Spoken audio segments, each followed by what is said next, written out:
The Wheat School on RealAgriculture.com is brought to you by Syngenta Canada, Alberta Wheat Commission, and C&M Seeds.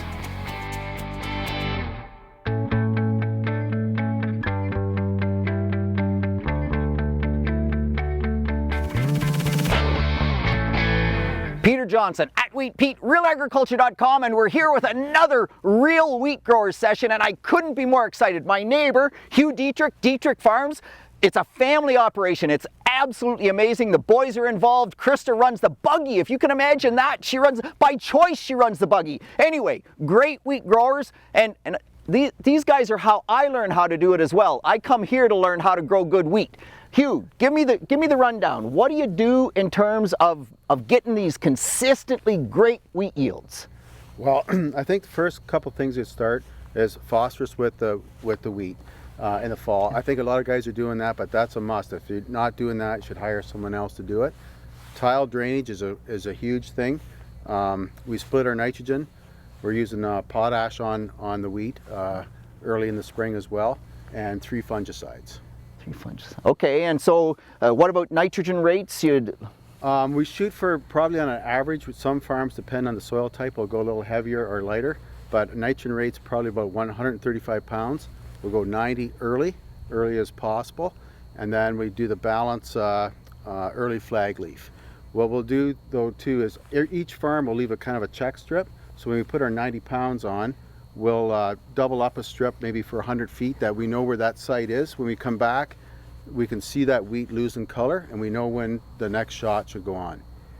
Okay, so that's very cool. So this nitrogen thing, I think that's amazing, because John Hurd from Manitoba Agriculture long ago talked about these N-ramp strips, and that's exactly what you're sort of doing, is he would actually go in and put strips in at different nitrogen rates and watch how that wheat changed color, and that's how he predicted when he should put on that second application. So that's really intriguing, a strip in the field where you're doubling up the nitrogen so you can see the color variation and knowing that next nitrogen application. That's very, very cool stuff.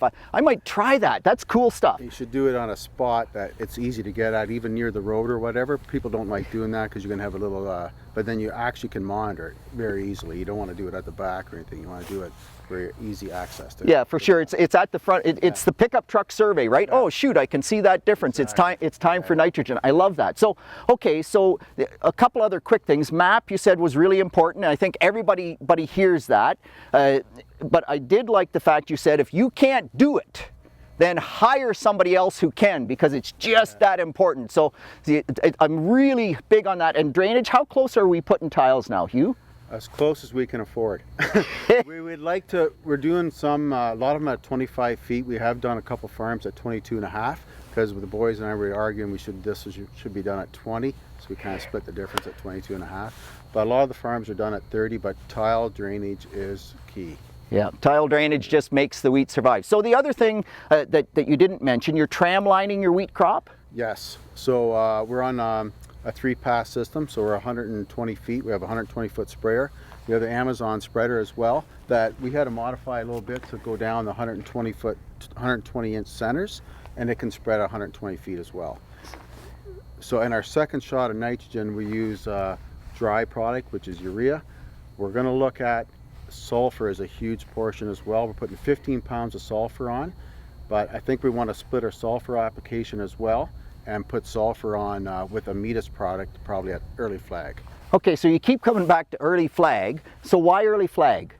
Well, it helps control lodging for one thing too. Yeah. So we can't push that much nitrogen that much early. It increases the disease and everything. So we feed a little bit at the start, and then this will control our lodging if we go at early flag. Yeah, absolutely. So I love that timing. It just, you need rain. If we were standing in Western Canada, that's getting a little dicey from a positional unavailability, but here, no, that's cool. And 3 fungicides? Yes, well, we don't get a huge yield response consistently on the middle fungicide at flag leaf, but you don't need the full, our opinion is you don't need the full rate then either, but with when you get pushing the nitrogen rates, it actually really helps for lodging too, because you keep a healthier plant.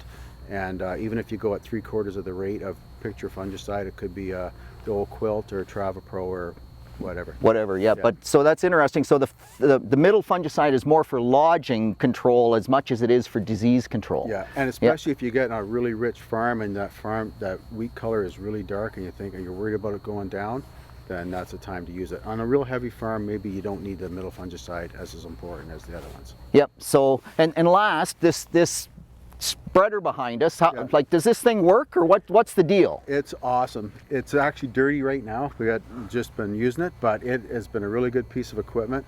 It has all the swath control and and it's tied to a 2630, so we have record keeping on all the farms. So yeah. So what you're saying is that everybody who's a real wheat grower, if you want to do a decent job with dry fertilizer, you need a spreader, something like this. Exactly. Yeah. There's different kinds too, but something better than what we're used to in the past, that's for sure. And the tram lines are quite key as well, because 3 fungicides, 2 passes through with this. Last question, potash. Why potash in the spring? Well, we do use a lot of potash, and I don't like shock in the ground that we put too much on at once. So we like to feed the crop as well, and put the potash on the wheat to help for disease as well too. We use a muriated potash, or red potash. Okay, so the potash is with the urea then, that first application? That's one thing with these spreaders, you can't mix and match your fertilizers. You have to go with a single product. So to keep your spread patterns, like we can probably spread potash up to 160, 180 feet, but if you put another product in, they won't go the same distance. So that's why we only one product. Interesting. So through with the urea, through with the potash, make sure it's muriate of potash, so you have the chloride there for the disease control. Wow, very cool. So there you have it, another excellent wheat grower on Real Wheat Growers. I just love working with these guys. They're awesome, and lots of plots, right? You do lots of plots as well? Yeah, gotta love plots. Peter Johnson at Wheat Pete, RealAgriculture.com. Real Wheat Growers, be one.